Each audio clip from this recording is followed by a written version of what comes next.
Hello, biology humans. In this video, we will continue learning about systems and obviously ecosystems.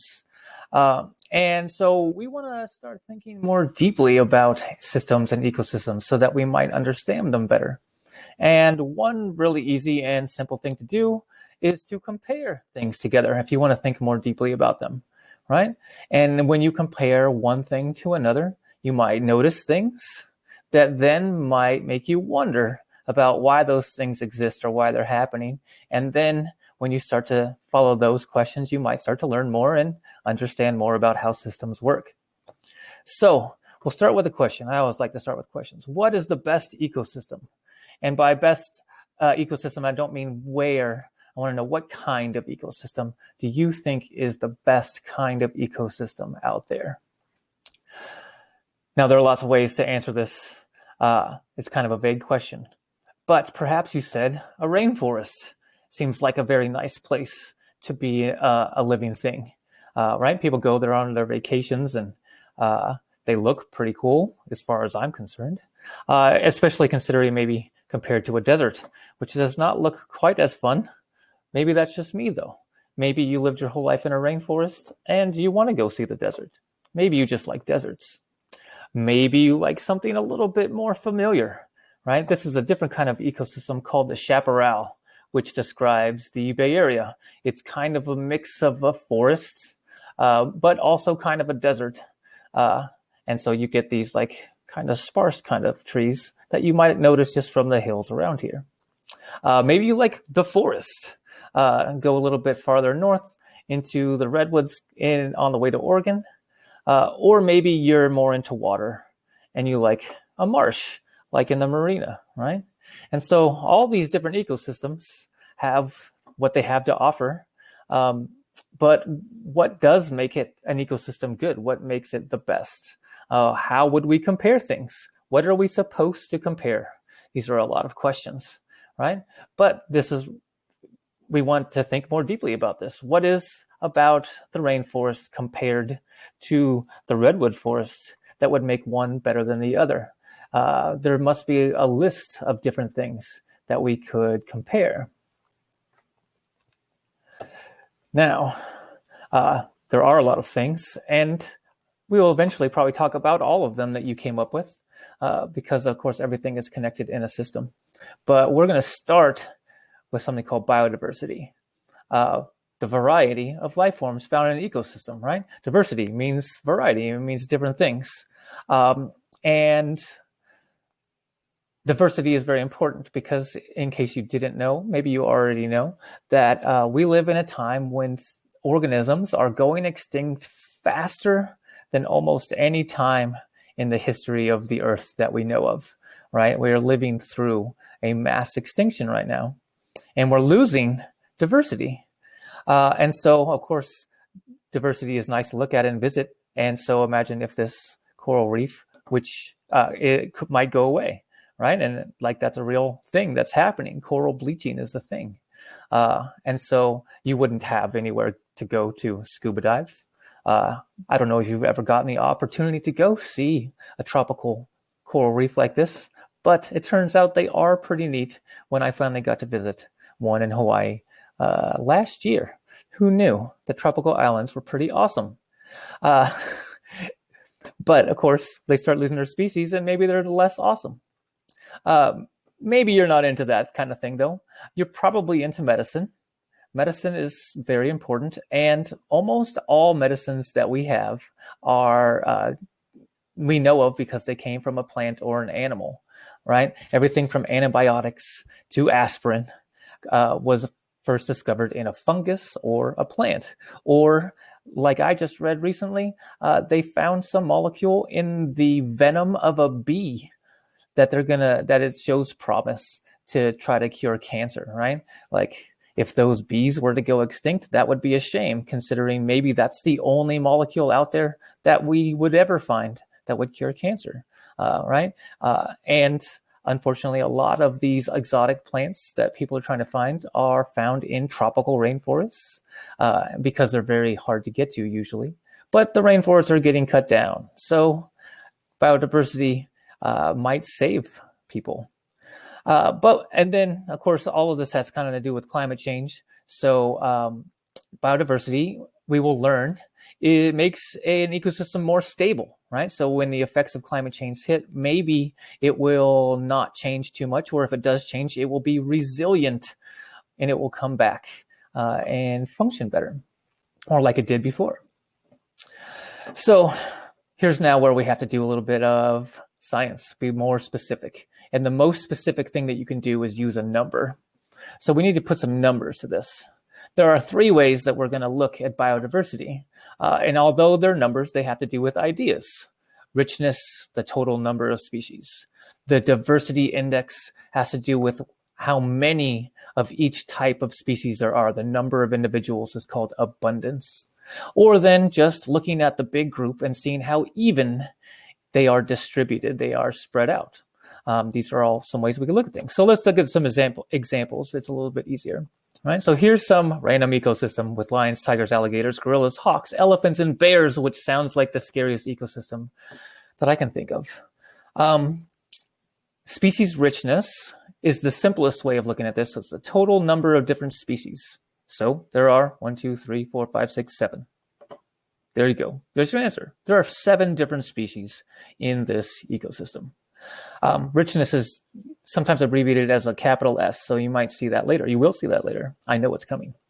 So species richness, that's cool. We can go and say, oh, there's 7 species over here, but there's only 3 over there. And then we could ask why. But richness is a very simple way of looking at things. And so here's a different example where we have, what about the abundance? So now I'm going to say there's those 7 species, but here's how many of them there are. And you can see that there's a bunch of lions and gorillas and not that many of the other things. But here's another ecosystem that also has the same 7 species.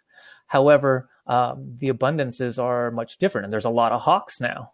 There's still very few bears. Why are the bears even there? But the numbers are very different, right? So same species richness, it's 7 for both. But these are not the same kinds of ecosystems, right? So when we want to go a little bit more deeper, we need to add some new math. So this is called the Shannon Diversity Index, named after some person with the last name of Shannon. We want to know the percentage of the total individuals. So now we have a new thing down here. Notice total, right? You have to add all these up, and then divide the abundance of the species by the total. And I thought the total was going to show up here. There it is. So for the lion, for example, it would be 54 lions out of 102 total animals, right? This is a percentage. You will have to do percentages fairly often in biology. We use them a lot.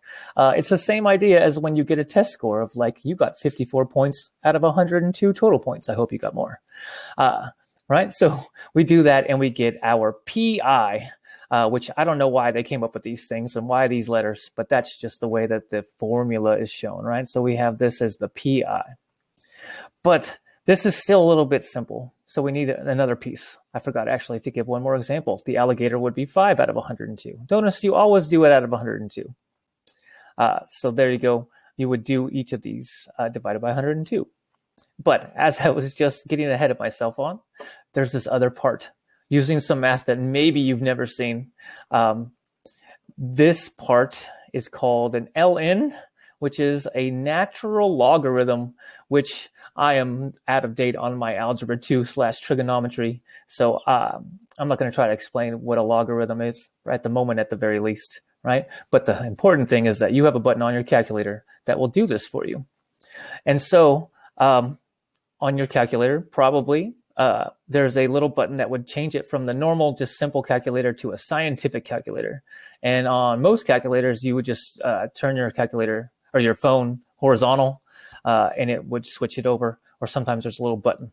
But over here, you have the ln button, the natural log, right? So on my calculator, I would hit natural log, and then I would type in the PI, right? Which in this case, at the beginning was 0.52 for the lion.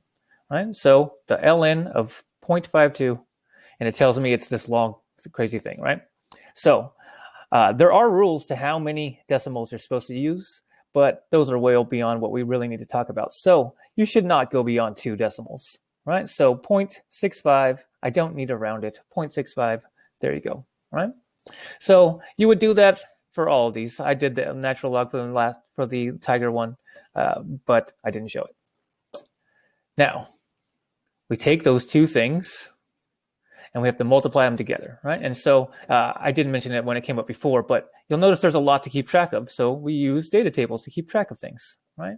And so I take the PI that I got in the beginning, and then I multiply it times the ln PI, the natural log of the PI, and that will give me the species, the diversity index, right? And so I did those. And then you would go down all the way, and you would end up adding all of these up to get your final index, right? Each one of these species has a different diversity index. So that would be the diversity index for the lions and the diversity index for the tigers. But the diversity index for the whole ecosystem would be all of them added up. You would add them up, the total, right? Now, that just gives you kind of a number. And I thought the number was going to show up right here, but I apparently messed it up. But that's okay. I know it'll come up later, right? So that gives you a number, and it says, here's my index, and it's this number. I'm going to guess it's 1.34. That's what I remember from when I did this before I made the video. But let me get on to the next idea then and stop rambling.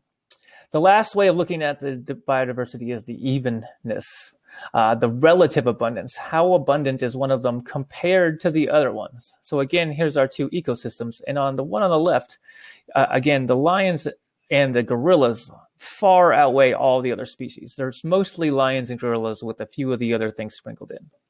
But in this one, even though the hawks are the highest, they're not that much higher than all the other ones. And most of them are pretty close, 22, 22, 18, 25. Yes, there's a 5 and a 1, but still this is more even, right? And so you can kind of see it when you look at the data table, but you want to put a number on it. And so I just put my face where I wanted it to be, or I didn't want it to be. E, the evenness, is the H. And I think I didn't say this before, but in case you want to go back, the H is the diversity index number. It's this one down here, 1.32. I was so close. The H divided by something called the H max. What the heck is the H max? It's the log of the species richness, right? So we know the H from before. Now we need to find the H max by doing, again, a log of something.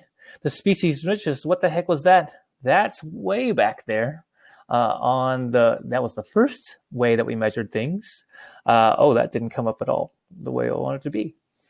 So the species richness is 7, right? That's how many total species there are, right? So we would do the log of 7, natural log of 7.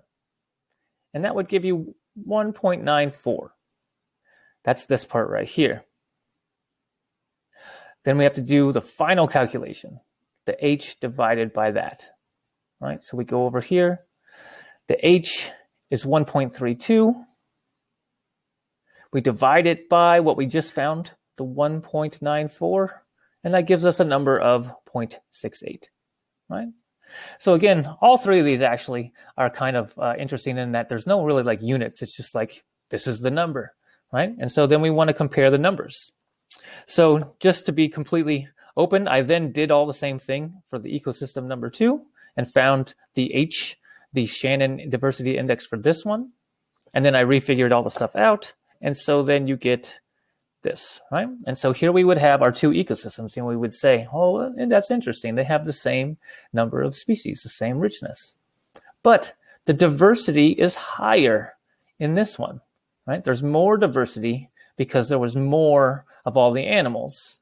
Whereas, again, this one had the same number of animals, but they were concentrated in only the two different species, the gorillas and the lions, right? So just by looking at the numbers and comparing that, you can say, oh, I noticed that these are different.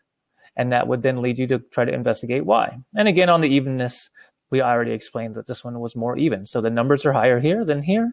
And we have now successfully compared two ecosystems. That's the end.